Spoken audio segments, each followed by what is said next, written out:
Meeting between Hofstra and UCF, and it's how we start the 2025-26 season. Tony Padilla throws it up in the air, and we are underway with Milwaukee transfer Themis Folks at the point for UCF.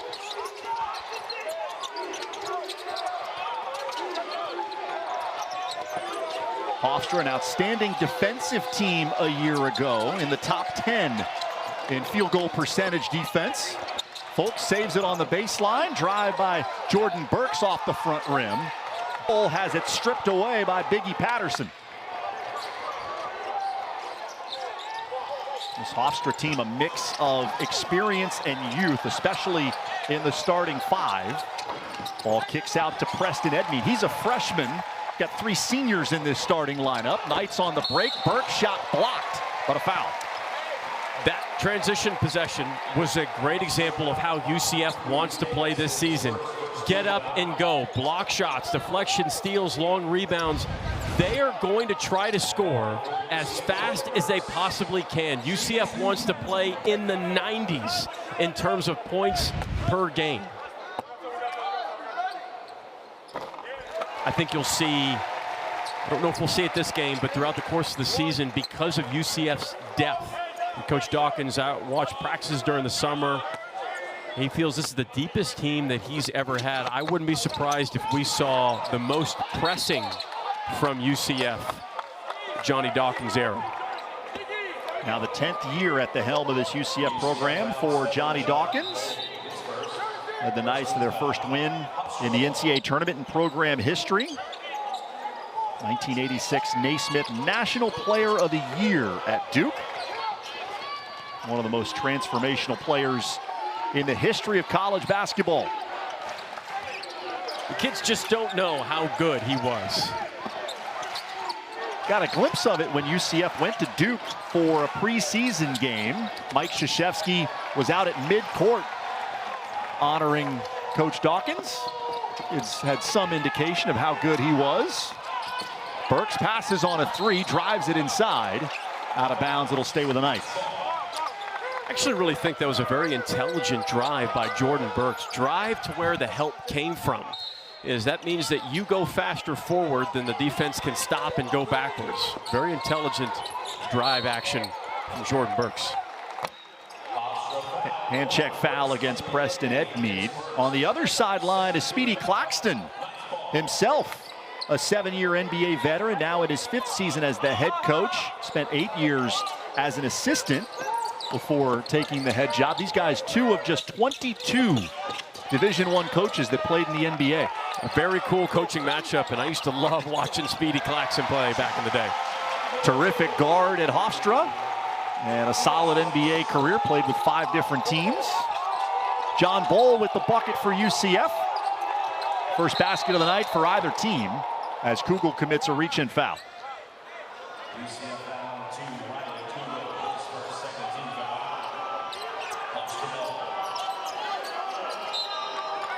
You see Johnny Dawkins telling Kugel no more fouls. He's a guy who has to be on the floor for UCF. Kugel is the go-to scoring threat in the half-court offense for UCF. Silas Sunday rebounds the Edmeade miss. His ability to finish around the rim has significantly improved in his time at Hofstra, and he's got the first bucket for the Pride. 7-foot senior. They expect big things from him this season. Michael Stillwell had the mismatch on Edmeade. Kugel will let it fly. Rebounded inside. Stillwell with a stick back. That's what he does. 5th in the nation last season in offensive rebounds per game. And just like that, we talked about playing fast from UCF's perspective. That's how Hofstra likes to play as well. They want to get out and run. Scored less than 67 points per game last year. That was 329th nationally. They have designs on significantly increasing that number this year.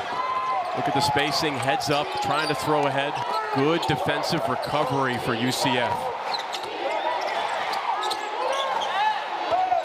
In the corner, German Plotnikov puts it on the deck and hits the little baseline floater to give Hofstra the lead. Yeah, he's known as a three-point shooter, shot over 40% from 3 last season. One more, yep. Stillwell on the deck. Sunday deflected it out of bounds to Hofstra. That's a good example of why the coaching staff is really high on Silas Sunday, because he didn't block a shot, didn't get a steal, but he greatly affected that possession just by playing in the gap defensively. Because he's 7 foot, do I go over top? Do I throw a bounce pass? He puts you in no man's land. Sunday, a guy who Speedy Claxton is really high on his ability to have a significant impact this year. Didn't start a single game a year ago, but he gets the start here on opening night. They missed Plotnikoff there on the flare. There's Victory Anuetu. Nice interior post move by the first-year college basketball player from Spain.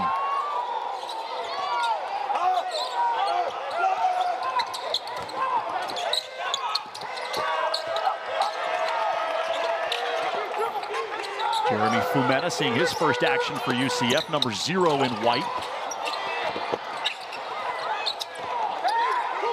You just see how Stillwell is everywhere. Always attacking. Looks like an offensive foul on the hook and hold. Plotnikoff draws the offensive foul. Hofstra has scored the last 6. Little run for the Pride. Opening night of the season. Early 3. Oh, okay. Yeah, I feel good. Well, I'm glad some of us strive for excellence and others are just okay with where they're at. Well, I do, I'm still doing 3-a-days because I'm afraid that my dad's going to yell at me if I don't work hard. At 40 years old, I'm still afraid of my father yelling at me. At least your dad's not a pro boxer, Well, he is a black belt in Taekwondo. Oh, plot twist. Preston Edmeade working off the screen. Hofstra's made its last 4 shots. Terrific interior passing. Decady sets up on Anuetu. That's the 4th assist already for Hofstra. The ball movement in the half court by the Pride has been excellent tonight.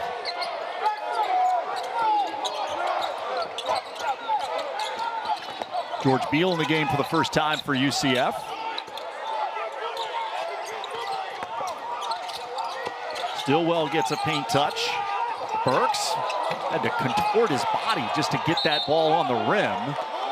Plotnikoff couldn't control the rebound. It'll stay with the Knights. Draw a help defender, a tough dish. Hofstra's doing a lot of work inside the paint. 8 of their 10 points have come in the paint area tonight. Hit their last 5 shots in the midst of an 8-0 run. Kugel steps out of bounds. Spotlighted Kugel in the open. First year at UCF. Started his college career at Florida.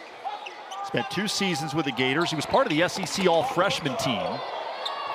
And then 1 season at Mississippi State before returning home to Orlando, and his backcourt pressure forces a turnover. I was wondering how long it would take for us to see the UCF full court press.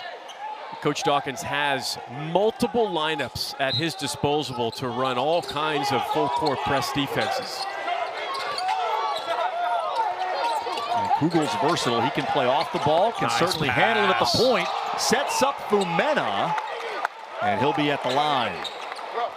We call those types of passes in pick and roll action pocket passes. There's a small pocket of window.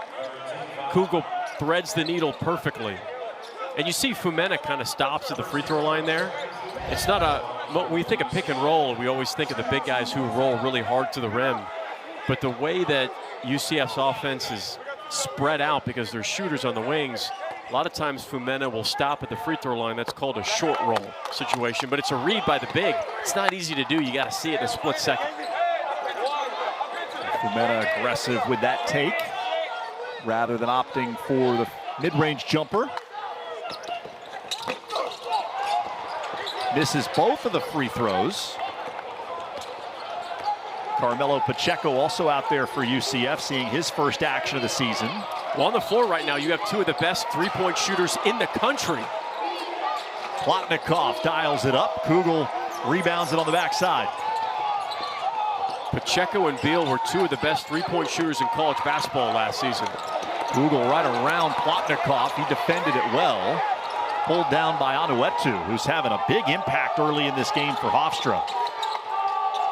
Good defense by Stillwell. Wow, look at that. Against a much smaller player. Edmead 6'1". In the mid-range, there's Davis. That's certainly a guy for Hofstra that can get hot quickly. He's got that super quick lefty release. Well, they missed two men on the roll. Beal with a contested three, and he's fouled by Edmead. That's going to be the second foul on the Hofstra point guard.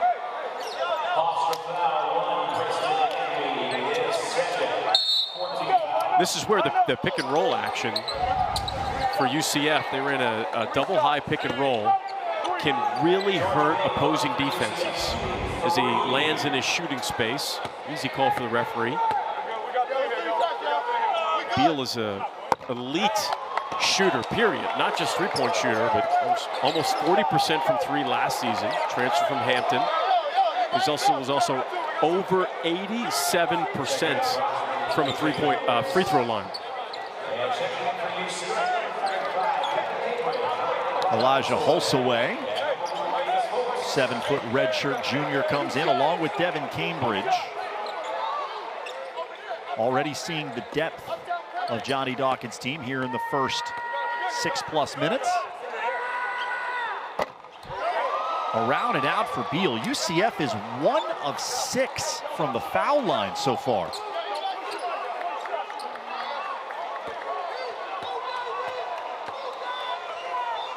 Knight's team was among the best in the country last year from the free throw line, shot at almost 78%. Historically, they're a very good free throw shooting team. Coach Dawkins always has great free throw shooters on the floor. Now, one by Beal ends what was a 12-0 Hofstra run.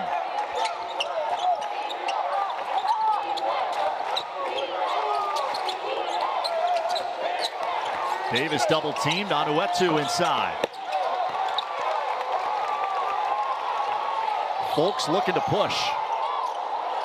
Had the pass swatted away by Decady. 3-on-1 for Hofstra. Cambridge blocked the shot, but Anuetu was right there to follow it up. How active has Anuetu been this game?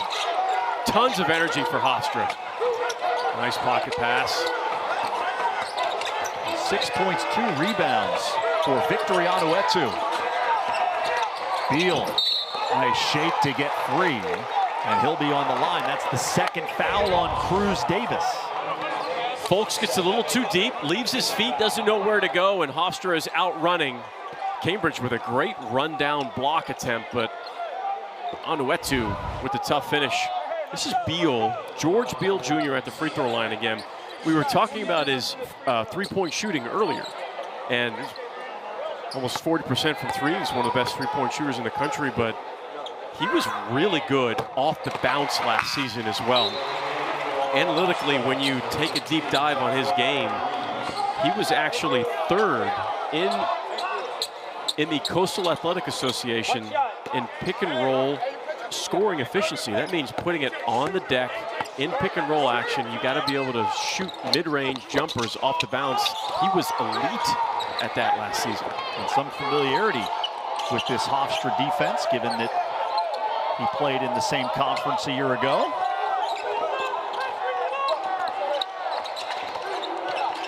He was 87% at the line, as Mike mentioned, but just 2 for 5 on 2 trips to the free throw line so far in the first half for Beal. A.J. Willis now out there at the point, whips it to the corner. Joshua Aaron Reeves with his first shot, it's no good. And a foul on the rebounding action against UCF. That's on Hulsaway.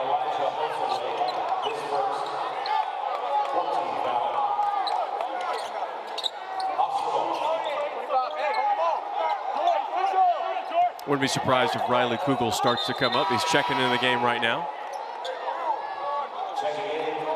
You just sense when he's not on the floor in this game that there was some stagnation on the offensive side by UCF as they're still getting used to playing with each other. This is a completely new roster. Chemistry certainly takes time in these games, these opening games. So important to develop chemistry. UCF, one of 5 power conference teams around the country that returns 0 scoring from a season ago. One of 9 total Division I teams. In and out for Willis. Offensive rebound, Decady. 2 looks at it for Hofstra. Neither one goes down. Cambridge straight on 3. Still looking to find his rhythm. Devin Cambridge returning from a knee injury a year ago. Hofstra has held UCF without a field goal for nearly 6 minutes. 14-7 Pride. At an elite level last season, they were #1 in the country in 2-point field goal percentage defense. They held teams to 42% from inside the 3-point line. To put that in perspective, the national average was 51%. Speedy Claxton told us in our production meetings earlier this week, defense has always been the backbone of this program, and that's going to continue to be the case as Sunday finishes inside. 2 more points in the paint for the Pride. Kugel off the feed from Holsaway. That pops out. Biggie Patterson leading the break. A little hesitation. And out of bounds to UCF. That was good defense by Carmelo Pacheco. He didn't bite on the ball fake, the pump fake, and he could read it because he telegraphed. You could see it where it was coming. He didn't go all out on that. Kugel wide open in the corner. That ends the drought for UCF. They'd missed 5 in a row before Kugel's 3. Hard to shoot that kind of 3. He didn't even load his shots. He just caught it at the top and shot it. That's hard to do. It takes a ton of strength. First bucket for Kugel. Biggie Patterson, tough shot on Cambridge. May have gotten a piece of that.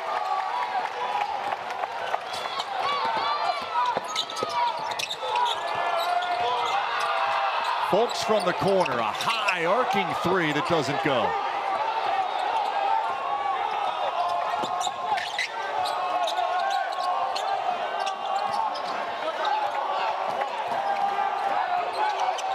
Hofstra just 1 turnover so far, and now make it 2 on that illegal screen by Sunday. Watch this catch by Riley Kugel. He catches it above his head. Let's see if he brings down at all. Maybe a ½ an inch. That is a hard shot to make. It takes a ton of strength and fluidity to shoot that kind of shot. I always had to bring it back down to reload it.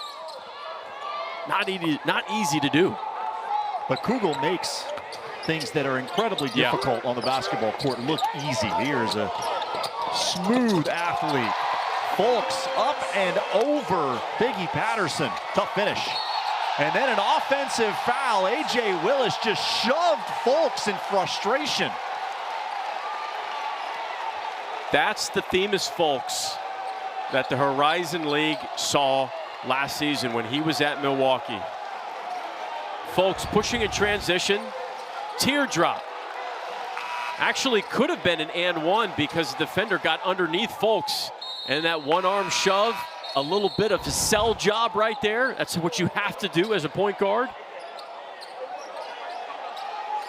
A little bit of a taste though, right? Quick bucket, hop right into the full court press, catches Hofstra off guard a little bit. That's the way UCF wants to play. Knights with a little bit of rhythm here. Cut the margin down to 4. Burks turning, and he travels.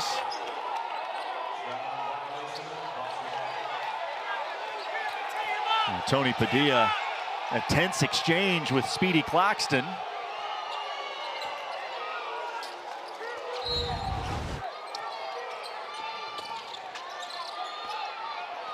Hofstra was up ready, calling for that travel right away. Padilla just a split second late. Hofstra wasn't in love with the timing of the whistle. I think he was more upset about the potential charge call as well.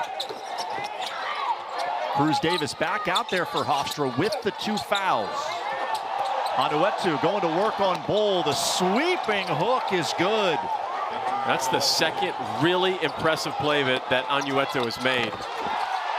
And he comes back back to block the shot attempt by Cambridge. Biggie Patterson in there as well. Who gets credit for that block? Watch Anuetu. Patience, spin, tough fadeaway, good patience in the post. Who gets this block? This is 3 Hofstra players. Yeah, that was Biggie Patterson on the block, number 0. And Patterson commits a reach-in foul. That's the 8th team foul against Hofstra, so UCF will be in the bonus for the rest of the half. But the Knights have been awful at the line so far. They're just 3 of 9.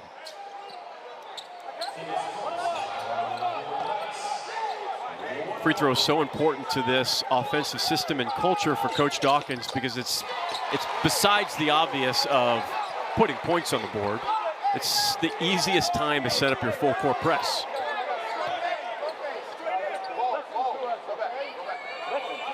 Amos Folks hits the front end.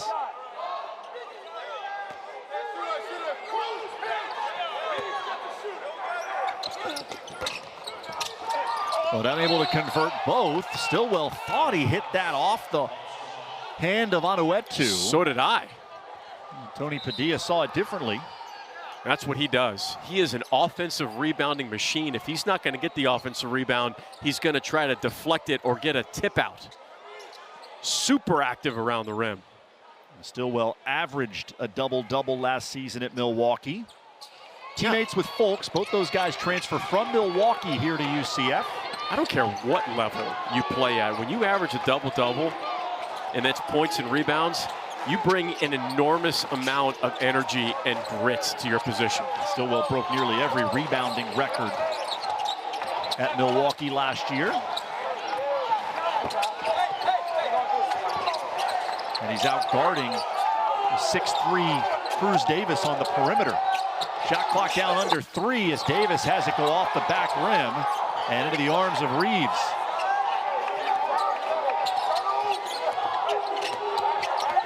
Willis probing for space, lost control on the way up, still shot it. Nice throw ahead. Gets it out quickly to Burks for the throwdown.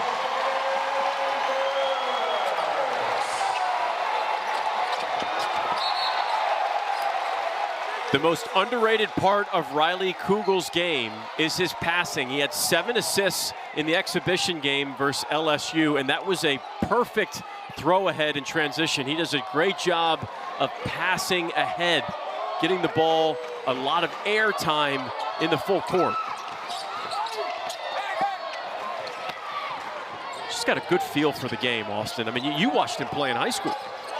A tremendous talent, and seemingly always has an understanding of where he needs to be and what he can do to help his team win. Davis down the lane, drops it off. Anuetu couldn't get it to go that time, off the hands of Patterson. Kugel will step into a 3. Counted and a foul! Riley Kugel igniting the break with a pass, and now he knocks down a 3. A quick burst for UCF. First it's Burks in transition, and then Kugel knocking down the triple. And we are tied. Visit to Hofstra, but the agent called Speedy and said, look, if you guys like that guy, I got someone who's even better. Let me tell you about Victory Anuetu. And immediately after watching the film, Speedy was excited about the prospect of him coming to Long Island, and he thinks he's got a chance to be a big part of this year's team. Well, when we talk about his play in the first half, it's not just the fact that he's playing really hard. You can see the skill set, the footwork in the post, the touch around the rim in transition to grab an offensive rebound. I mean, he's done everything tonight. Stillwell just blew up that chin action. That's great defense. Anuetu sets a punishing screen. That's how he greeted Chris Parker in off the UCF bench for the first time. Freshman point guard Ed Mead called for traveling. Coach Claxton is upset with his freshman Ed Mead because he wanted him to continue on the right side of the floor and attack the gap versus drive it back into the teeth of the defense.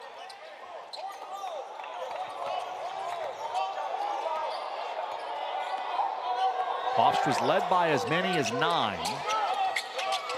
UCF has scored the last 6 to pull even. Back cut by Burks. Great control to keep that ball and able to bank it home. How about that pass from Stillwell there at the top of the key? Looked like it was going to be a DHO, but Burks read the backdoor screen cut perfectly. UCF has scored the last 8 to surge in front. And there's an illegal screen. This is a breakdown in defense by Hofstra because there really isn't a true three-point shooter on the floor right now for UCF. It's going to be one of the rare times where there isn't one, except for Riley Kugel. It's a good time for them to pack it in, but just a great backdoor cut. Tough spin. Lost the handle, recovered by Plotnikov in the corner. Decady with the fake, absorbs a bump. A few bounces on the back of the rim, but it wouldn't drop for Joshua Decady. Excellent pump fake. Honestly, Austin, there's not much there. I would be okay with more of a no call in that situation. I thought Holsaway did a nice job of not breaking that line of verticality and jumping straight up, straight down. Also, we're trying to make that argument right now to Tony Padilla. And what Padilla is saying is that he felt that Holsaway jumped into him on that. We have we are the beneficiaries of replay right afterwards. And from that replay, I'd probably be okay with a no call there. Yep. Decady banks in both of his free throws, and we're tied again.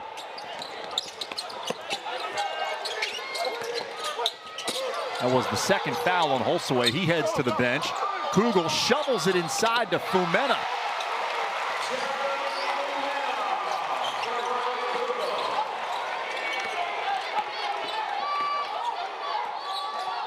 Fumena with his first bucket.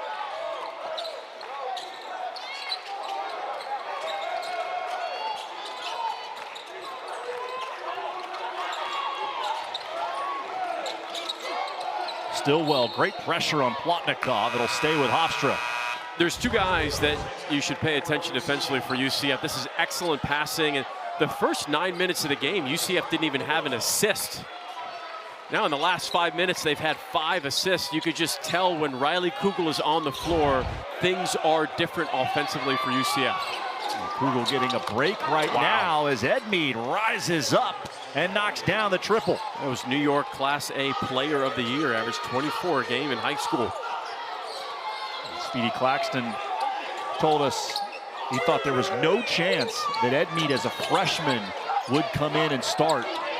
But he was so impressive in the preseason, played really well in their scrimmage last week against Sacred Heart.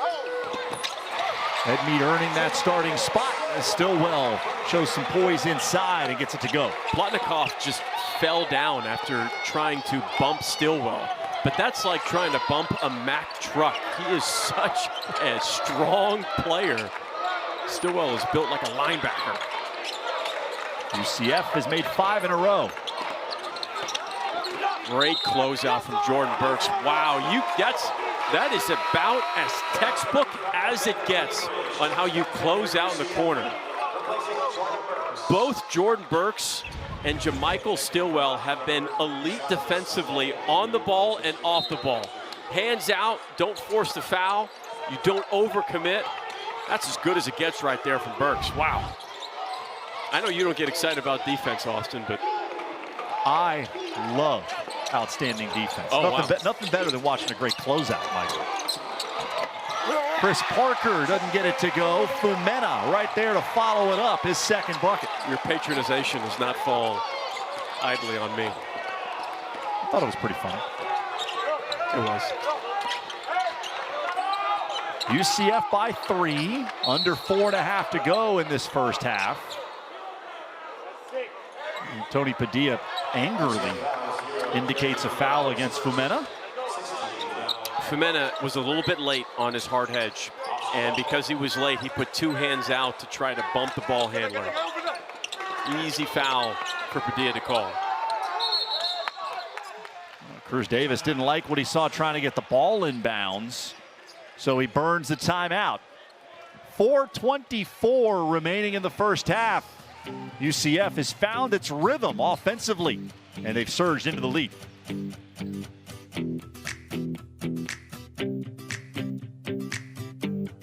He was one of the guys, you know you've got a leader on your hands when he didn't like the way he defended one of the walkthrough possessions. And it wasn't a coach that stopped practice. He stopped practice, looked at Coach Dawkins, and says, can we run that again? I wasn't comfortable enough. That's someone who is dialed into winning.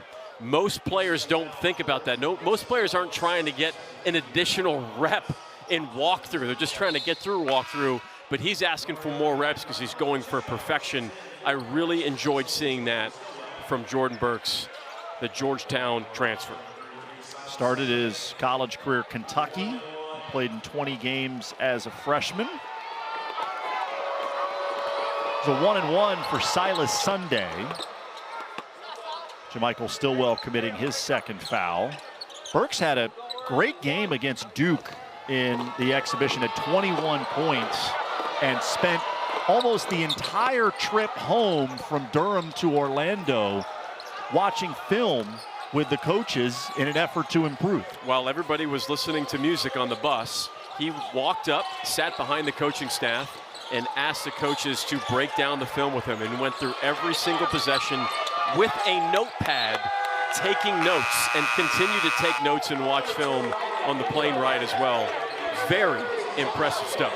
And between that and the energy that we saw at shoot-around, he is clearly having a positive impact early in his UCF career. He was still just scratching the surface of his potential, but he had a great summer, according to Coach Johnny Dawkins.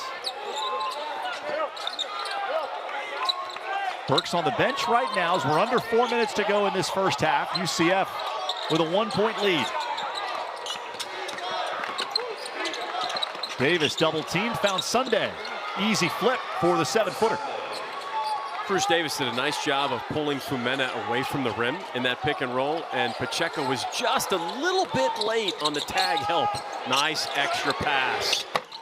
Second time Kugel's hit a 3 from that corner. He's got 9.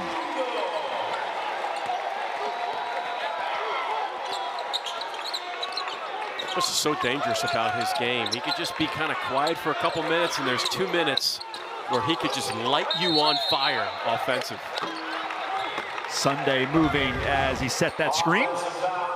Pacheco makes a great air-time decision. And an air-time decision is while the ball's in the air, you can tell that Pacheco was getting ready to pass that before the ball even got there.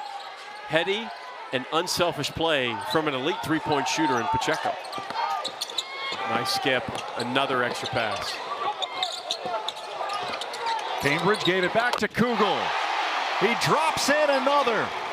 4 first-half threes for Riley Kugel.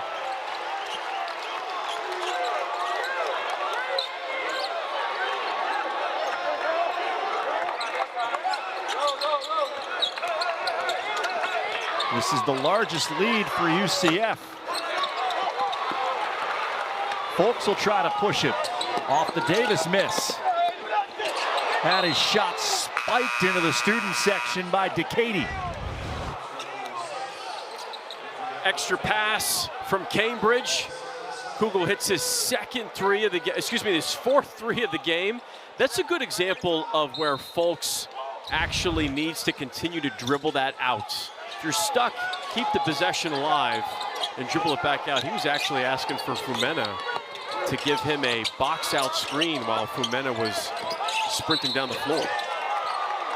Cambridge shuffled his feet while trying to make the move.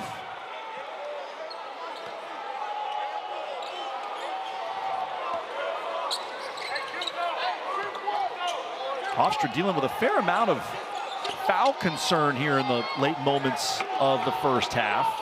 4 starters with 2 fouls for the Pride. One of them, Cruz Davis, still out there as we go under 2 minutes to go. Great defensive work by Cambridge there against Willis right in front of the UCF bench. Decady hoisting from 3. Davis comes in and saves it on the baseline. Little flip doesn't go, and a foul on the rebounding action. I believe that's on Anuetu.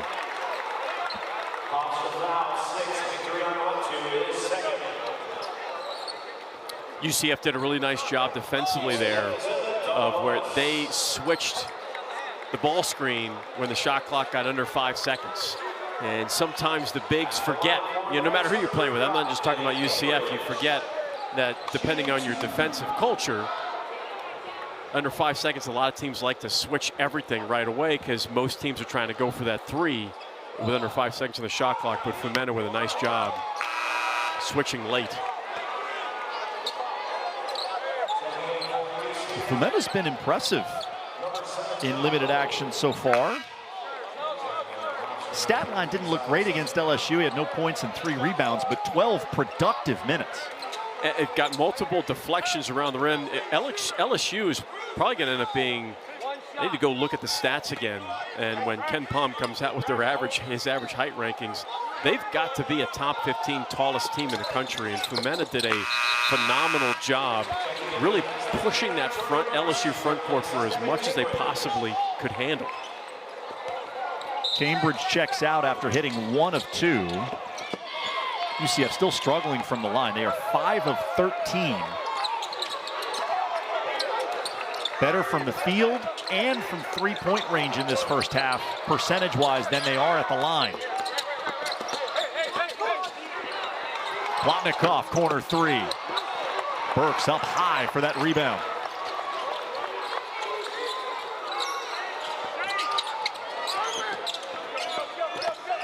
Kugel, step back 3. Oh, we got him. On a friendly bounce off the front rim.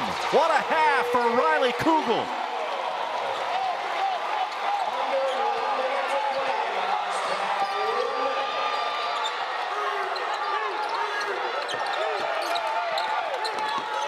Davis at the other end. Plotnikov had the rebound and then was fouled by Bowl. Austin, give me a step back 3 as often as you possibly can. Love this simple, efficient footwork from Riley Kugel. It's not an easy shot to make. Your feet can fall over you. You can lose control of the ball. Your energy transfer is not the same on the shot. 15 points for Riley Kugel in the first half. That's his 5th 3. Wow. Only player in the game in double figures. Kugel had 20 plus and shot above 50% from the field in both of the exhibitions. Again, played against Duke and LSU. 5 made threes in the first half is impressive. But he's 5 of 7 from the 3-point line. It's not like he's taken 10 threes. Super efficient from Kugel. One more free throw for Plotnikov. He hits both.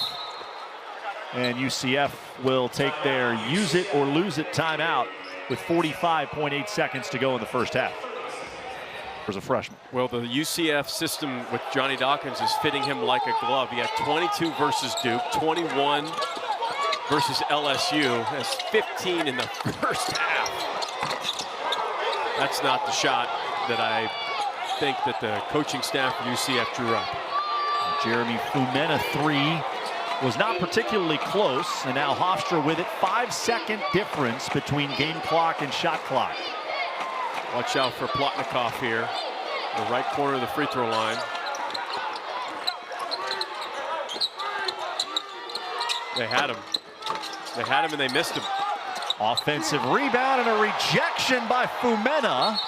Pacheco trying to save it, was out of bounds with 4.7 seconds to go.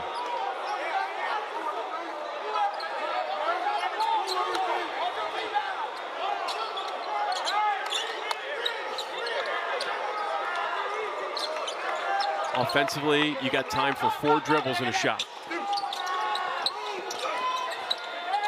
Get it into Sunday, right back to Willis. He elevates and hits.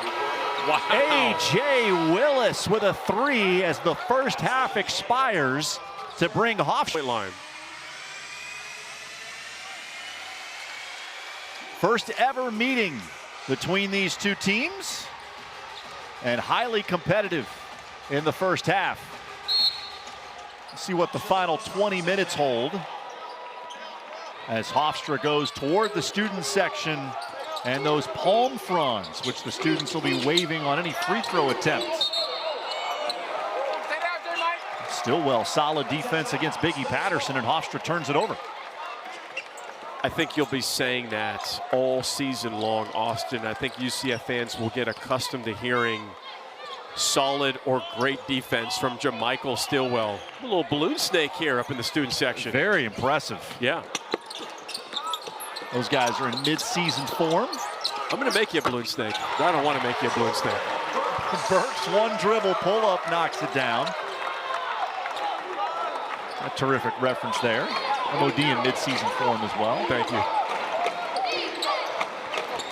Cruz Davis, Hofstra's leading returning scorer, had just 4 points in the first half, and his first touch of the second half results in a turnover.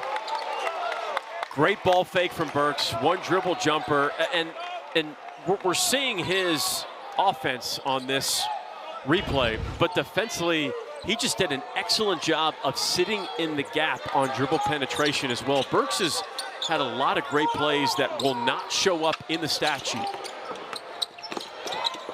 Much circles. Much better job of dribbling out of traffic by Folks. Shot clock at 10, Burks unable to hit. Sunday had the rebounds, but he'll get called for a foul, and that is his third.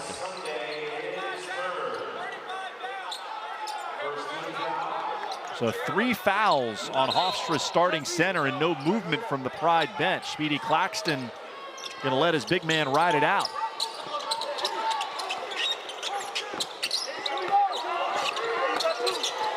Sunday comes over to double. He got hit in the face on the deflection. He's having a lot of trouble seeing. Still manages to get the defensive rebound. And now Chris Merlo will stop play. Silas Sunday got a hit in the face. Oh, it was with the ball. Stillwell trying to switch the ball to the near side of the floor. Jumps right back into the play.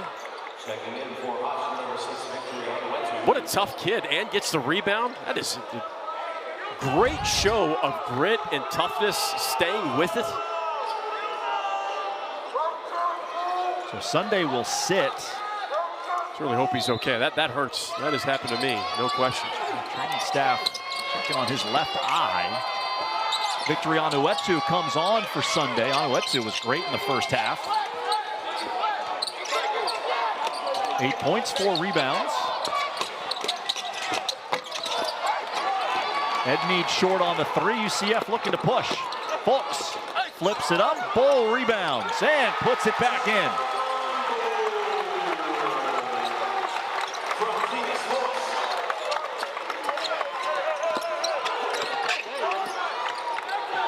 Over the top of the pressure. Nice drop off to Onuetu. He lost the ball, recovered by Patterson, who somehow regains his balance and scores.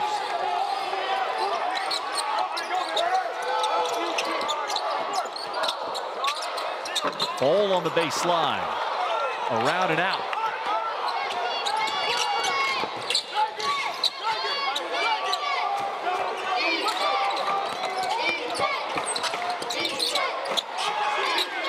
Plotnikov, little sidestep, and he knocks down the 3. 5 in a row for Hofstra. That's what he does. Shot over 40% from 3 last season. What a pass from Folks. Wow. He is so good at pushing and transition. We got a technical foul here, too. This is Plotnikov, ball fake, sidestep dribble, rips the 3.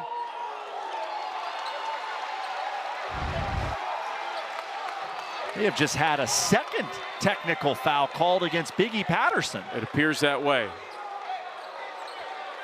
Well, Patterson was going to be charged with the foul on the shot attempt by Bull. Would have been his third. Then he got mixed up There was not much hesitation from James Duke, the official who called 2 Ts initially, and then it looked like a second technical foul. That's the second one.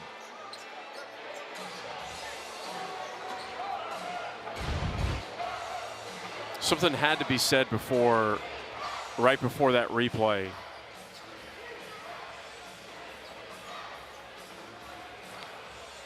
Speedy Claxton was less than thrilled with Patterson. And Tony Padilla is talking with Coach Dawkins right now about it.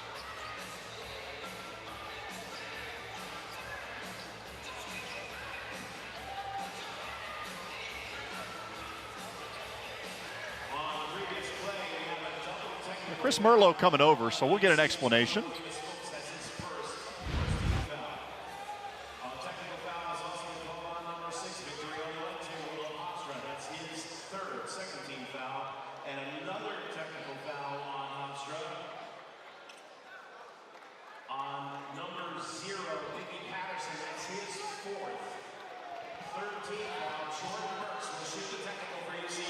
So 2 technical fouls against Hofstra, 1 against UCF. Just a single technical on Patterson and a single technical on Anuetu. So Patterson now has 4 fouls, and he will sit.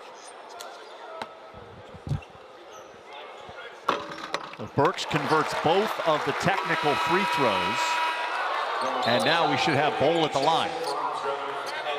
I had my headset off because I was speaking with the referee, so I don't know if you already said this. I apologize. But the double technical, what obviously cancels each other out, but the 2 additional technical fouls on Hofstra for unsportsmanlike conduct. I mean, it was really what was verbally said to both players and the refs, and why we're seeing multiple technical fouls on Hofstra.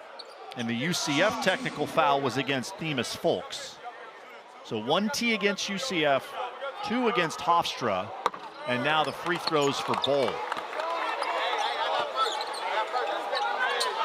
So Hofstra's front court has a ton of foul trouble. You have 3 fouls each on Sunday and Anuetu, and 4 on Biggie Patterson. That's what you forget about the technical foul. It also counts as a personal. 1 out of 2 for Bowl, and after all that, it's a 3-point possession and a 6-point UCF lead. Davis in traffic. Nice step through and finish. He's got that fast twitch, dribble, and footwork every time he gets in the paint. That's why he's one of the best scorers in conference play last season. Stillwell, size mismatch against Ed Mead, and he takes advantage. 6'8" against 6'1".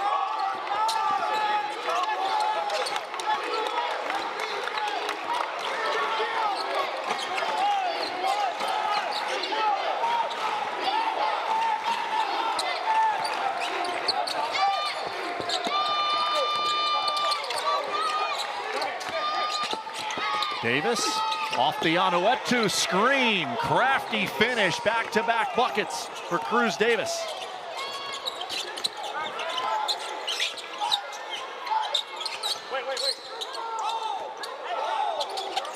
Kugel. Quick trigger, couldn't get that to go. Out of bounds, it will stay with UCF.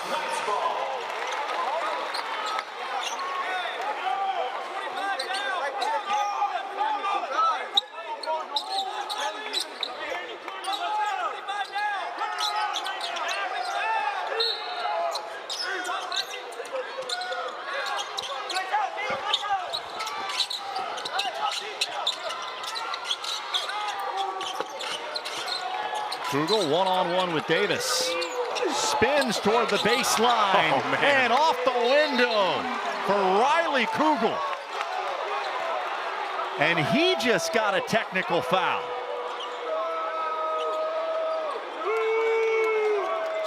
Four technical fouls here in the last couple of minutes, 2 against both teams. Little trash talk to Cruz Davis and Tony Padilla. Conduct, but basically verbally saying something that you shouldn't say to another player or a ref. that precedent is set, and Riley Kugel did say something. I think most of the time, if those technical fouls weren't called, I don't think that tech in that instance would have been called, because the precedent was set with the previous technical calls. That's what happens when you try to test Tony Padilla, which you should not. Veteran official, been around for a long time. Cruz Davis hits both free throws. Back to a 4-point game, 47-43. Early stages of the second half.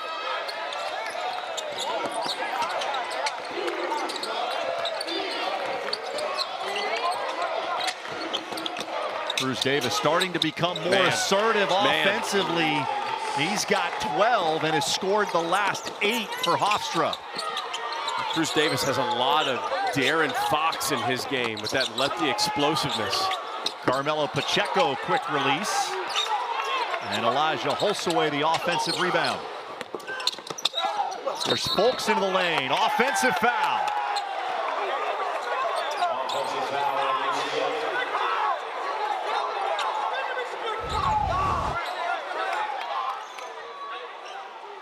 Trying to see if feet made it outside of the restricted circle.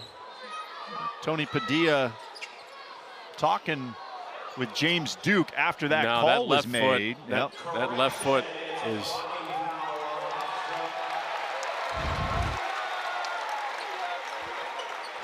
So they're going to reverse the call. They don't have, the referees don't have to go to the monitor. Part of the new rules in college basketball of what can be reviewed, what can't be reviewed. They're trying to speed up the game more.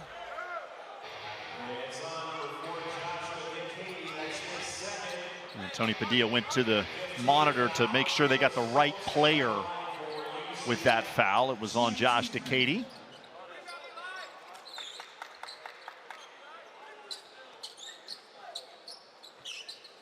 I would also like to say good quick review on reversing that. Right, really didn't waste any time at all.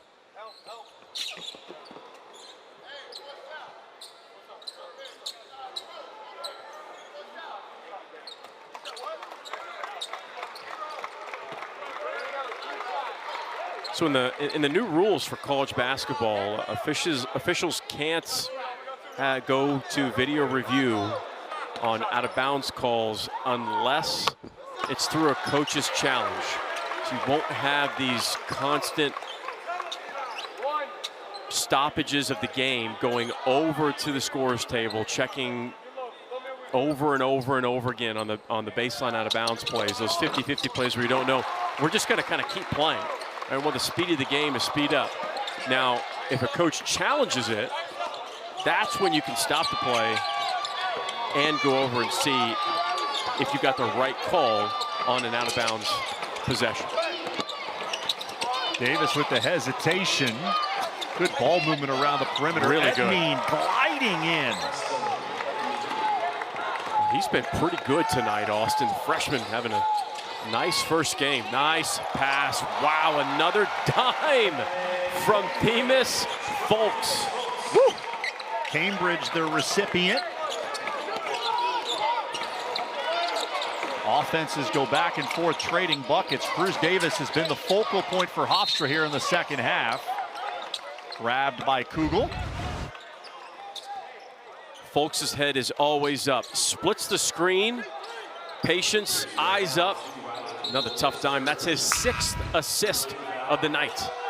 Averaged 5.9 a year ago at Milwaukee. Led the Horizon League in assists. 188 assists last season. Plotnikov, little ball fake.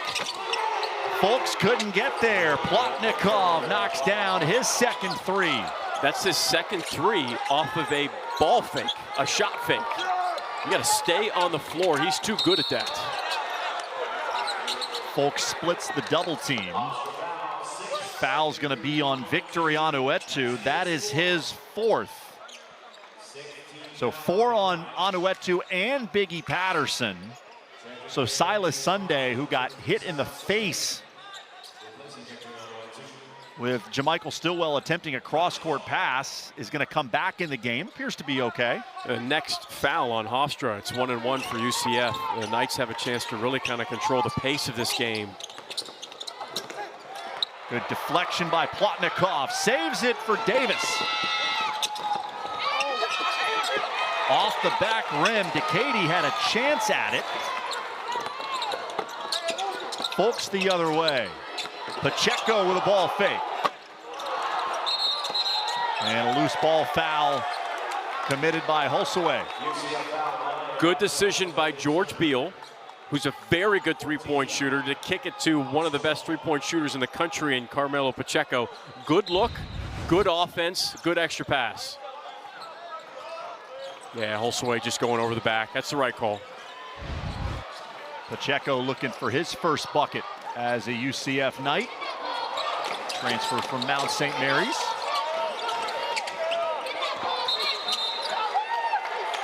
Sunday called for an illegal screen. That is his fourth foul. So all three bigs for Hofstra now have 4 fouls. 17 fouls on the drive. Jordan Burks checks in for UCF, replacing Carmelo Pacheco. Knights ball. Sunday stays in there with the 4. Anuetu and Patterson on the bench with 4. Beal tees it up. Ball tapped around. Cambridge comes away with it. Folks will try.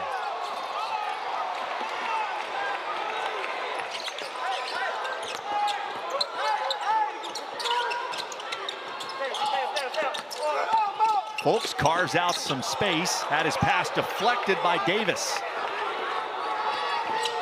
Edmead transition 3, got fouled. So freshman Preston Edmead will head to the line with a chance to give Hofstra the lead.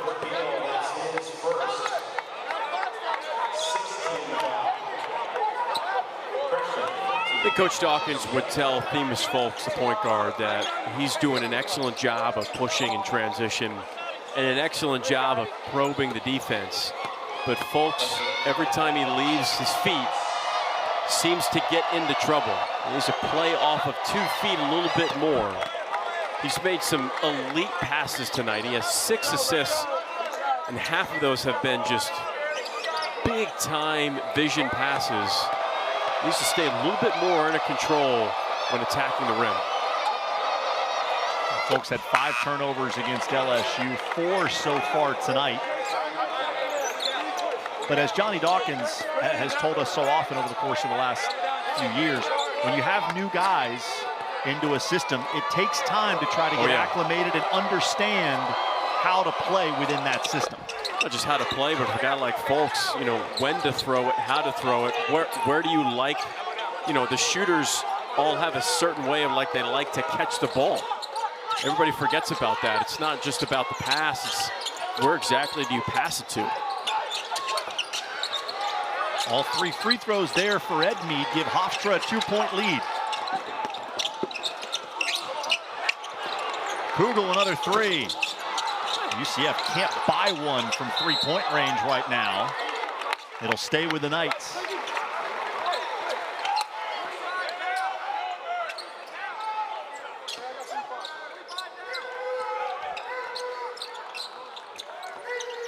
Really good hustle on the floor right there, Austin.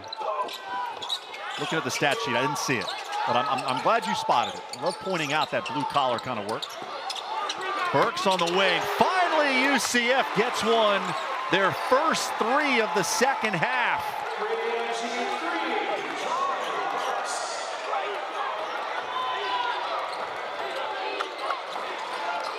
Jordan Burks in double figures with 12. Davis unable to answer. And a chance in transition.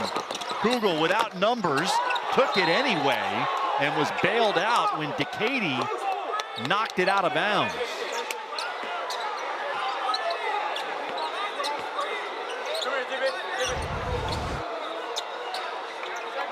Yeah, the UCF bench was calling for goaltending. But Tony Padilla is saying the ball was on its way down off the backboard. Steele, mid-range jumper off the back rim. Burks up high, taps it toward the sideline and out of bounds to Hofstra. That takes us to a timeout. 11:56 remaining in the game. Hofstra in a good rhythm offensively, and we've got a tight one here in Orlando.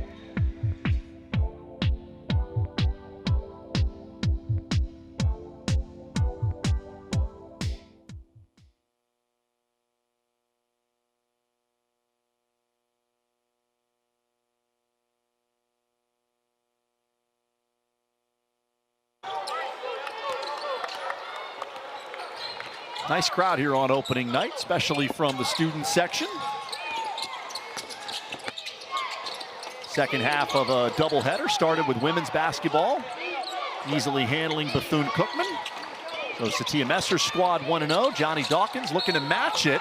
For the second time, Edmead is fouled shooting a three.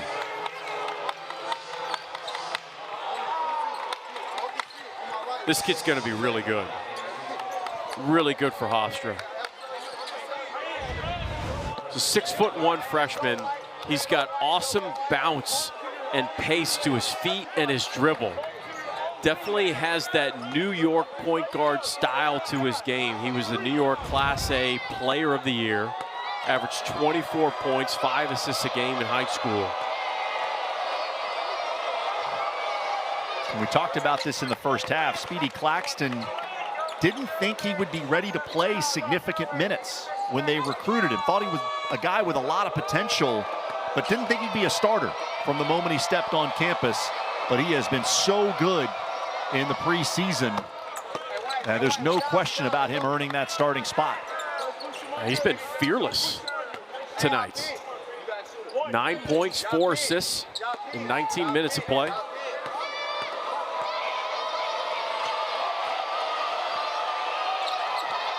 And he's made all 6 of his free throw attempts. Hofstra as a team, perfect at the line, 14 of 14. And it seesaws back to a 2-point Pride lead. Folks, baseline drive. Finds Bowl underneath, lost the handle. Davis pushing for Hofstra. Drops it off, easy bucket for Decatur. Pride have made 8 of their last 10 from the field. Cruz Davis is just lightning fast in the open floor.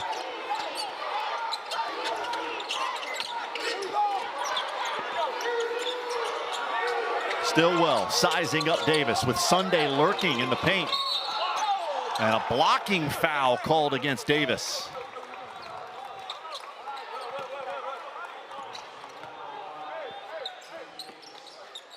You call that a bailout foul because Hofstra was in perfect position defensively to actually guard that mismatch. The freshman, Edmead,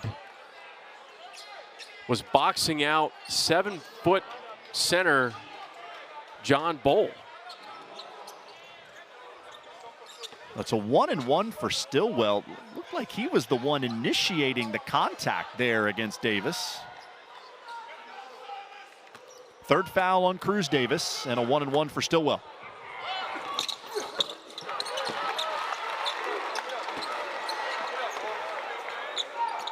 After hitting 5 of 13 free throws in the first half, UCF much better here in the second half, 6 of 7.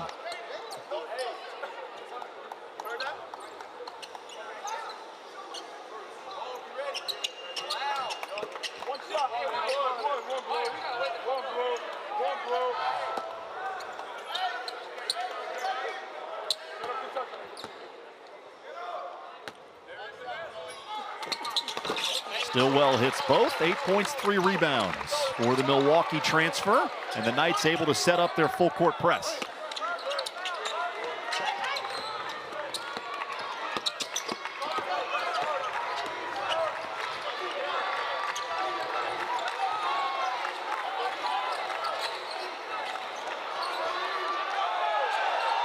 Sunday, that was close. Of the ball. That was close to an over and back. Shot clock now at 7. Edmead cut off by Stillwell. Up top, it's DeCady. Three-point shooting, not the strength of his game. Terrific defensive possession for UCF. Coach Claxton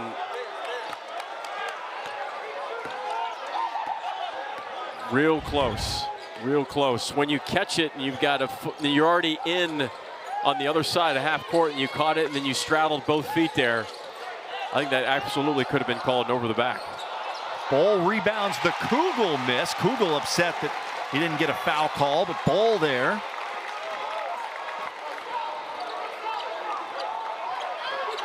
Under 10 minutes to go, and we're even at 58.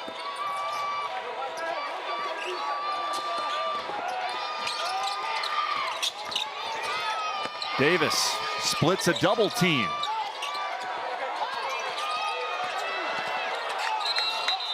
A foul against Stillwell. That'll be a 1-and-1 for DeCady. If fans don't like it, but that was the right call. Kugel takes a shot in the face from Cruz Davis. Bol there to clean it up. It's a big no call because it would have been the fourth on Davis. Hofstra already saddled with a ton of foul trouble. All of their bigs, Patterson, Anuetu, and Sunday, have 4 fouls.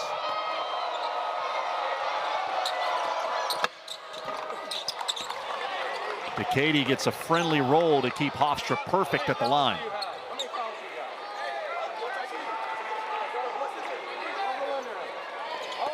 And Patterson on the right side of your screen picked up his 4th on a technical foul. Sunday with 4 traditional fouls. And there's the first miss of the night for the Pride. The foul's on Anuetu, and he's done. That's his 5th.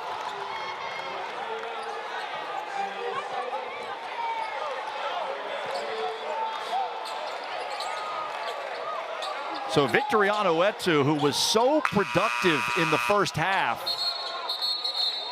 got frustrated with the whistle here in the second half, picked up a technical foul, and there he just fouls out on a cheap reach-in. He was excellent in the first half, like you said, brought a ton of energy, activity, both in the full court and the backcourt. That means that number 33, these are huge minutes for Silas Sunday to anchor the paint and be a post presence without getting his 5th foul. He's playing with 4 fouls right now. This sounds very obvious, but sometimes we just don't even think about it. Like when we're talking about players in foul trouble, you know, why it's important, how you should play defensively. You know that Silas Sunday, natural human condition says, well, I need to play a little bit easier. I can't get my 5th foul. There's 9 minutes and 34 seconds left in this game. We're on the road. There's an attorney left in this game. I've got to be cautious in how I play. As the point guard, I would be telling my posts, I'm looking for you. I'm coming for you, and attack him and see if you're either getting an easy bucket or you have another opportunity to get a trip to the free throw line, which then lead to another front court player being out for Hofstra. But I would be saying that constantly. I'm looking for you guys. I'm looking for you guys. And there's not much front court depth for Hofstra.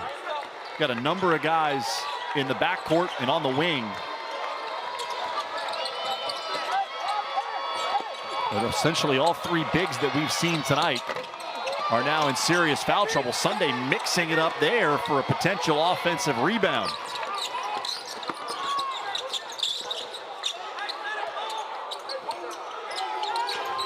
And Kugel wanted it against the freshman. Folks turned down the screen.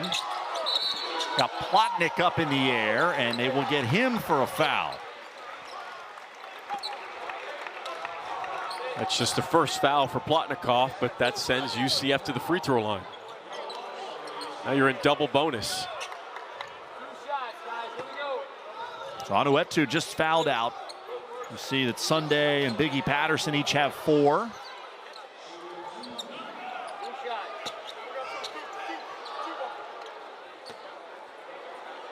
And as Mike mentioned, 2 shots the rest of the way for UCF. See a lot of free throws here in the final 9:04. Folks was an 80% free throw shooter last season. You know, Austin, I think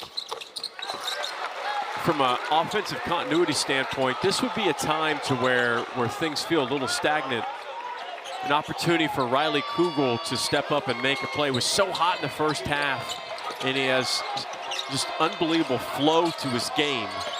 You'd like to see him get more activity. Ed Mead throws it up for Sunday.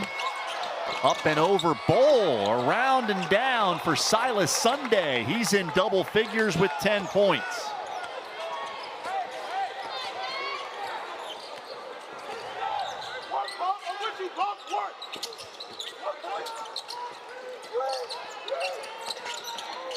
Folks nice splits snake. a double all the way off the window. Tremendous finish by Themis Folks.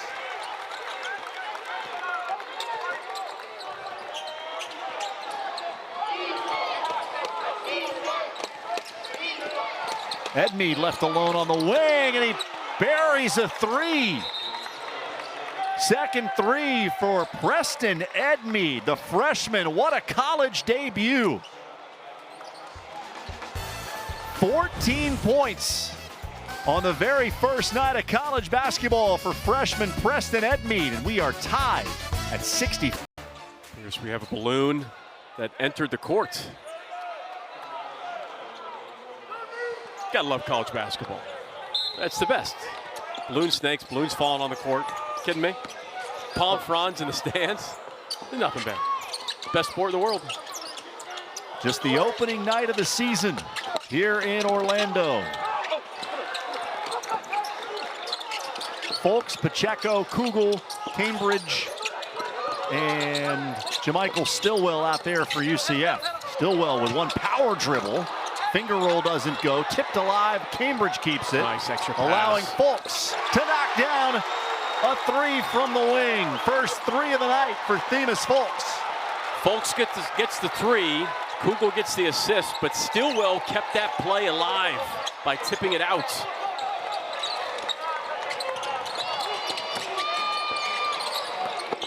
Plotnikov. It's in the lane against Pacheco. Kugel reaching in. Commits the foul. UCF working the glass. It's Themis Folks putting the Knights back in front.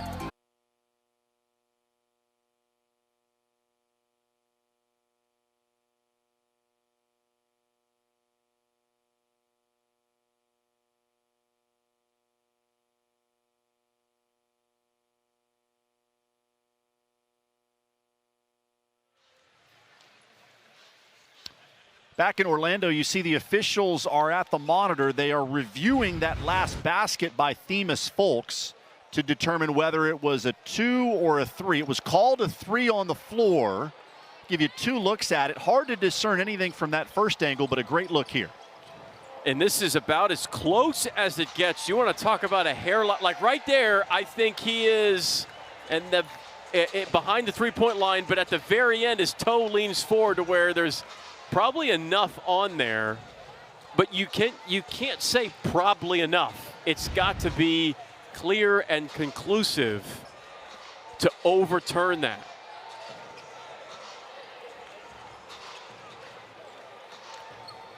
And if they overturn it, it is by a hair. Well, for the moment, it's 67-64. Now, looking like the indication that it will be a 2.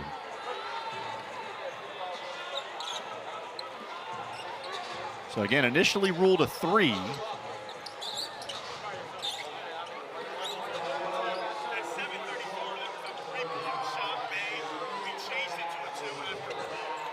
Just got the explanation from James Duke that it will be a 2 by Folks.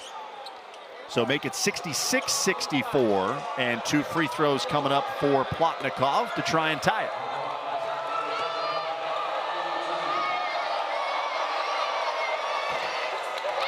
Austin, let's also pay attention to the offensive flow for UCF in the half court with Riley Kugel on the bench with those 4 fouls. And Kugel picked up that foul that put Plotnikov at the line. It was his 4th. So 1 of 2 And it's a 1-point game with just more than 7 minutes to go. Stillwell. Score it plus the foul. The two Milwaukee teammates hook up on the pick and roll. That was definitely a little chemistry right there, Austin Lyon. They did that time and time again at Milwaukee. Just a little high pick and roll action. And Folks delivers another dime, his 7th of the evening.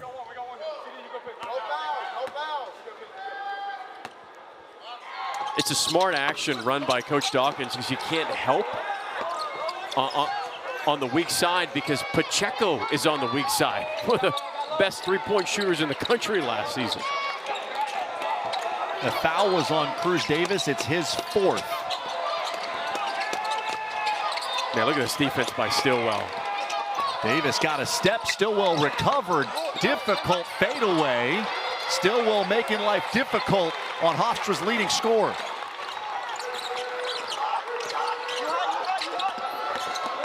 Folks turns the corner. Patterson up for the rebound. And a loose ball foul against UCF. You know, JaMychal Stillwell reminds me a lot of Juwan Roberts for Houston. It's not a guy's not going to score 20 a game, but his activity on the defensive end, getting rebounds, keeping offensive possessions alive, whether through offensive rebounds or tipping out to a teammate. He's going to be such a valuable X factor for this UCF team this season.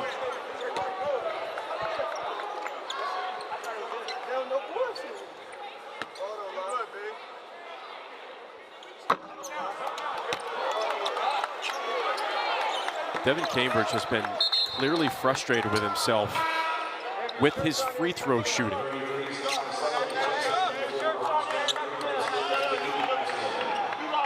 After every miss, he's essentially talking to himself in frustration. The initial indication was that was going to be a foul against Cambridge. He ends up at the line and hits 1 of 2. It ends up being on Edmead. So the 3rd foul on the Hofstra point guard. So you've got Sunday with 4. He's out there. Cruz Davis has 4. He is also out there right now for Hofstra.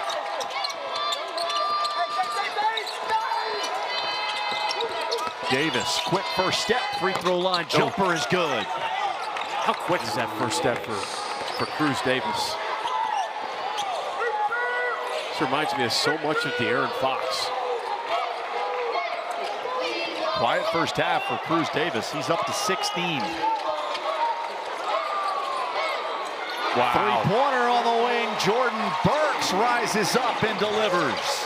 Just can cover so much space with one dribble. Burks has 17. There's a step back from Edmead. It doesn't go. And Decatur could not corral the rebound. Jab step, catch rip from Cruz Davis. So good. Watch this dribble from Burks. Jab step. Step away, side dribble. Pretty smooth. Second 3 of the night for Jordan Burks. And assist there for Stillwell, who got just enough of Plotnikov to give him an open look. Foul out high is committed by Edmead. That will be his 4th. That's the second time in a row that UCF has ran that exact same offensive set, where they run pick and roll with Folks and Stillwell, which has been successful. And one of the reasons why it's been successful is while that's happening, they run a baseline screen for Pacheco. You can't really help that much on the roll because you can't leave Pacheco open for a 3 because he shoots 46% from the three-point line. Really good X's and O's coaching by Coach Dawkins in those last couple possessions.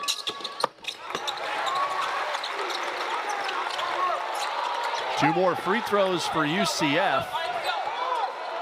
Knights are 19 of 30 at the line. Hofstra 16 of 18. It has been a parade to the line here in the second half.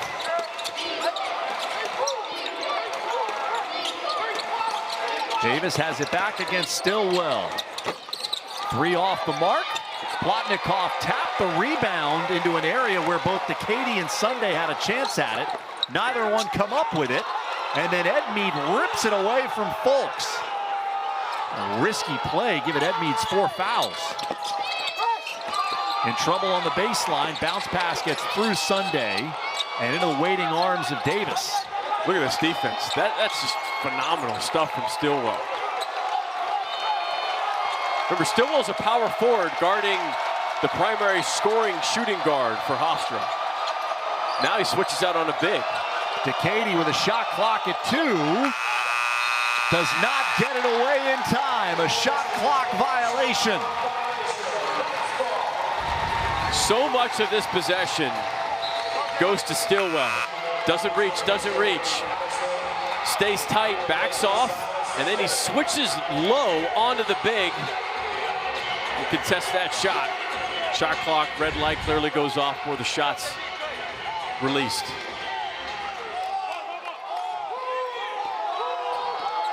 UCF's made 5 of their last 7, extending the lead with Kugel on the bench. Folks wanted to lob it. Plotnikov got a piece of it. 5 on 2 for Hofstra.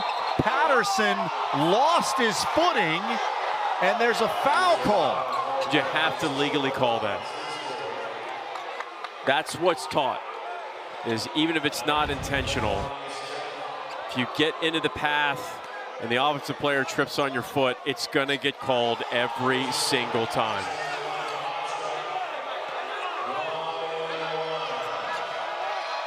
Did he actually step on his foot? But from that replay, it doesn't look like he stepped on his foot. But that's what referees are taught to call. Oh yeah, yeah, 100%. Yep, stepped on his right foot. Can't believe you tried to second guess me there. Make it sound like you weren't second guessing yourself. 100% was. Patterson had it knocked away. It'll stay with Hofstra. Pride get an extra possession with that offensive rebound to try to cut into this 6-point margin. Probably screen the screener here. Edmead, Plotnikov open. Can't hit it. Stillwell locked up with DeCady. And a foul call against Patterson. That's going to be his 5th. Wow. And he becomes the 2nd player to foul out.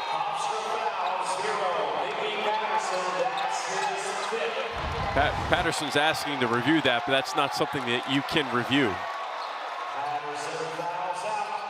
Folks sold it really well. And that's what you should do if your theme is Folks in that scenario. You have to sell it.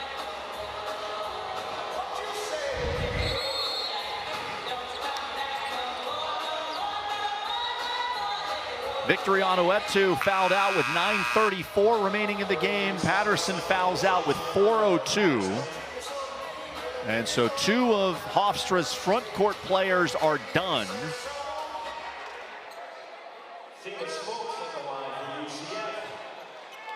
So you see 3 others. Sunday, Cruz Davis, and Preston Edmead all have 4. Oetu and Patterson may not be the only 2 to foul out.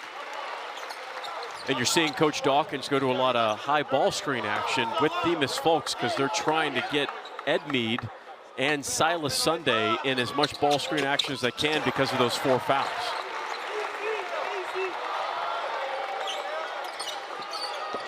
UCF has been living at the line here in the second half. 16 of 19.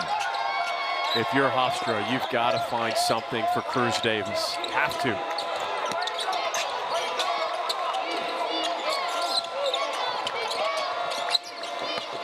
Edmead hesitation. What flips pass. It underneath the Sunday. Shot blocked by Burks. Bucket and a foul. DeCady with a chance for 3.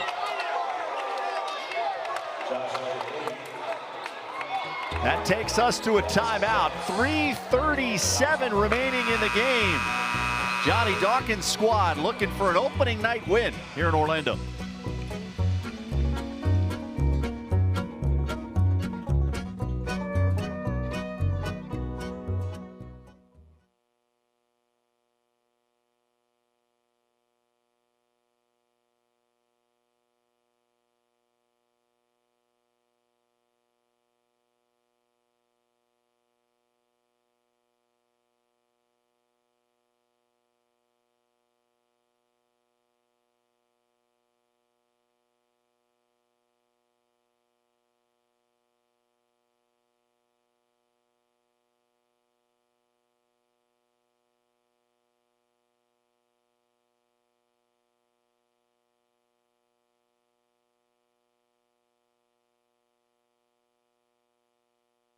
the second half. Out of the timeout, one free throw coming up for Joshua Decady.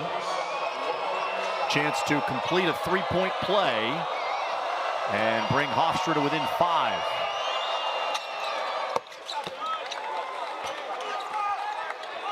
Austin, you know, Hofstra was picked 8th in the Coastal Athletic Association preseason poll. I think this team is way better than 8th in the CAA. This is going to be a team that's going to compete for the top 3 or 4 spots. 5 returning players from last year's team, and you add in guys like Anuetu and Edmead, who certainly look like, based on their performance tonight, they got a chance to be impact players. Cambridge, top of the key with a straight-on triple. And assisted by guess who? Themis Folks.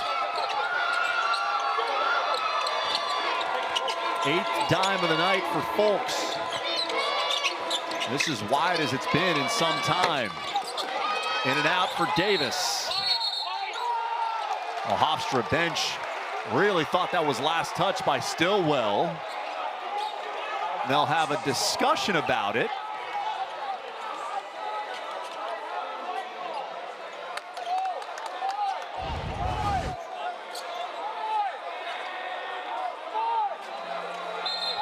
Now, is this going to be an official coach's challenge? It does appear that way. So they gave a timeout to Hofstra, and the out-of-bounds call on the floor is being play. challenged by Hofstra. So if it's successful, Hofstra keeps their timeout, and the play gets overturned. But if it's not successful, Hofstra loses a timeout.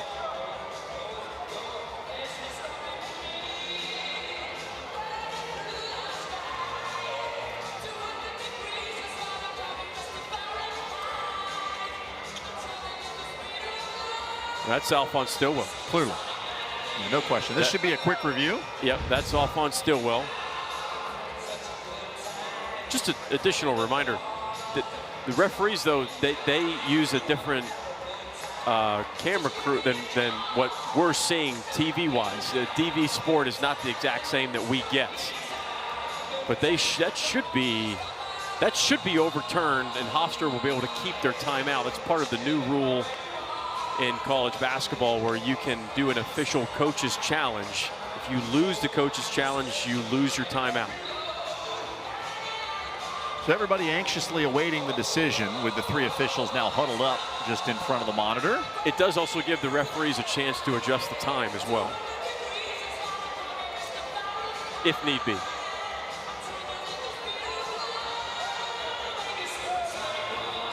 The Hofstra challenge has been upheld.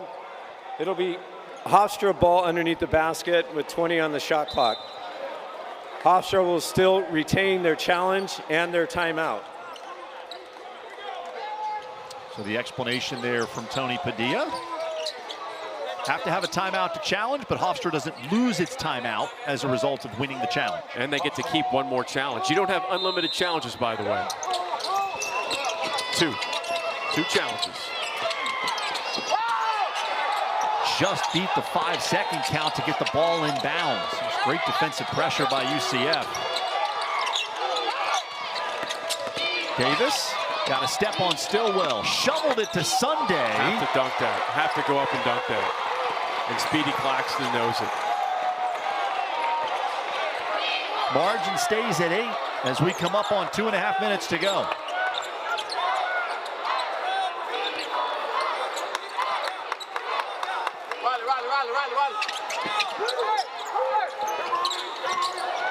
Folks eases past Decady off the side of the rim and pulled down by Plotnikov. Edmead's open. Davis hesitates on Cambridge, really forcing the issue. Score it plus the foul. Persistence paid off for Cruz Davis. And that play, if Cruz Davis makes this free throw, is better than a quick 3, because the clock is stopped and you have the ability to set up your defense exactly how you want it. And you can have Speedy Claxton also act as he's in the huddle calling the next play at the same time. 17 now for Cruz Davis.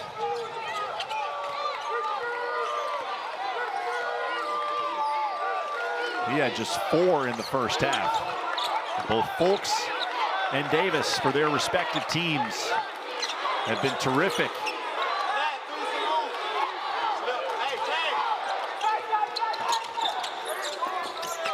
Burks gets a step on Plotnikov. Got a piece of it from behind. Davis in a hurry. Nice quick switch by Kugel. Davis looking to take advantage of Cambridge. Now it's Edmead up top. Got a step, laid it in.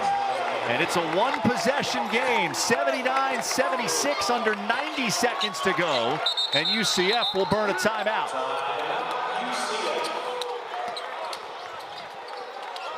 And Preston Edmead, the freshman, on the road in his first Division I college basketball game. 16 points and hasn't missed a free throw on the road. Wow. I wouldn't be surprised to see his name on the all-freshman team in conference play. But it's been Cruz Davis that has been the focal point offensively, leading returning scorer for Hofstra. No doubt going to be one of the top players in the Coastal Athletic Association. 100%. Even though he hasn't made a 3, 0 for 5 from the three-point line. He's got 17 points to go along with 5 assists, played 35 minutes, and has had a couple just electrifying blow-bys happen late in the shot clock. And you've got 3 players on the court right now for Hofstra that have 4 fouls. Kugel back out there for UCF. He sat for a long time with 4 fouls. And instead of Folks up top, it's Kugel dribbling the shot clock down to 12. Kugel, spin move. Finger roll, up and in. Riley Kugel had the size advantage on the freshman, and he took him to school.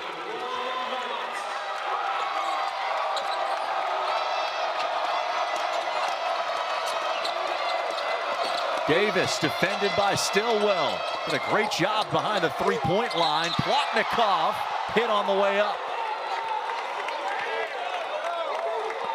That's on Devin Cambridge. So 2 free throws for Hofstra with 42.7 seconds remaining. 25, Plotnikov at the line for Hofstra.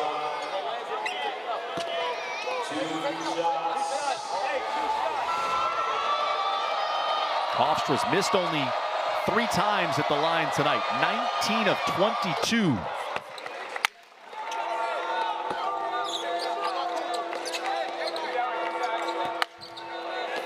One more to make it a one-possession game.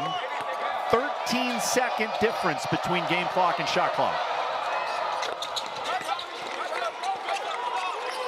You'd expect Hofstra to play it straight up here. Absolutely. And we got a little token pressure in the full court. UCF will look to take down the shot clock again. You can hear Coach Claxton saying, don't reach, easy. Folks with 6 on the shot clock, gets into the lane. Stillwell on the baseline. Shot no good. Cambridge the rebound. He hits the floor hard.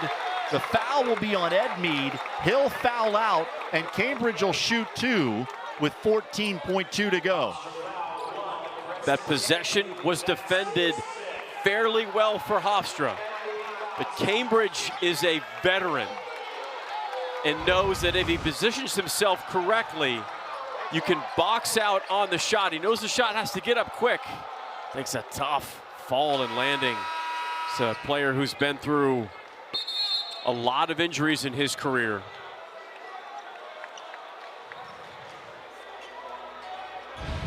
Season-ending knee injury in December of 2023. The effects of that lingered into last season. He only played in 6 games.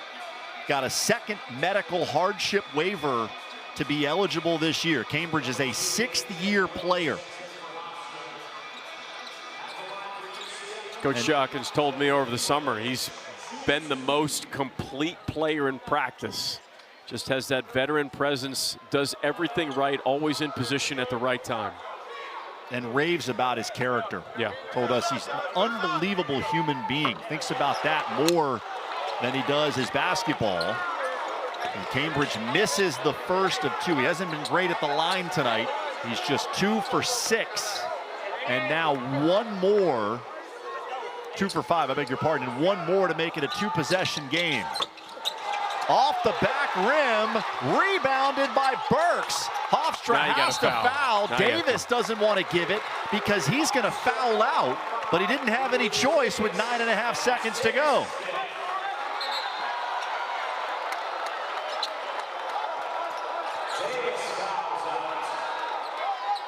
So Davis becomes the 4th player to foul out. It was an odd-looking missed free throw. No one checked out Jordan Burks. Speedy Claxton is staring down Joshua Takady the whole time because of a missed box out. And Burks came flying and like he was untouched. Well, Hofstra gets the break it needed with Cambridge missing 2, but then they can't get the defensive rebound, and Folks a chance to potentially lock it up here at the line.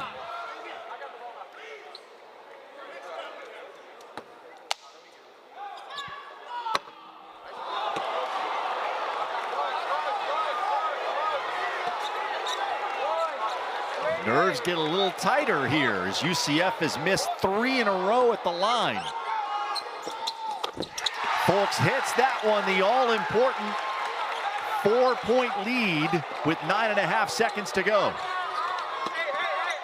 And no Edmead, no Cruz Davis. So A.J. Willis, who hadn't played in a long time, is out there. He rises up, no good. Ball tapped out of bounds, and time expires. They will check the monitor to see if there's any time left. But even if it's Hofstra ball, just a couple of tenths is not going to make a difference. I mean, you said it perfectly, Austin. Hofstra had a gift there. 2 missed free throws, but didn't box out, didn't do the little fundamental things. Let's take a look and see. Whistles blown there. 0.3, 0.2, 0.3. Maybe you give them 4 tenths at the most, but down by 4, that's not going to be enough. 0.5 will be added to the game clock. It'll be Hofstra ball.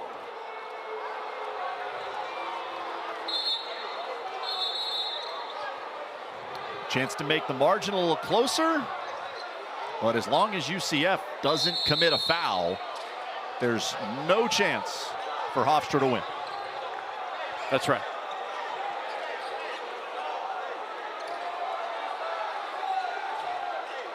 Well, what a battle from Hofstra, though. Made free throws on the road, hit some big shots. You had freshmen that stepped up. Plotnikov's 3 in and out, and UCF survives a strong opening night test. 2 guys who played in the NBA with a handshake at center court, and UCF wins it by the final of 82-78. 4 players in double figures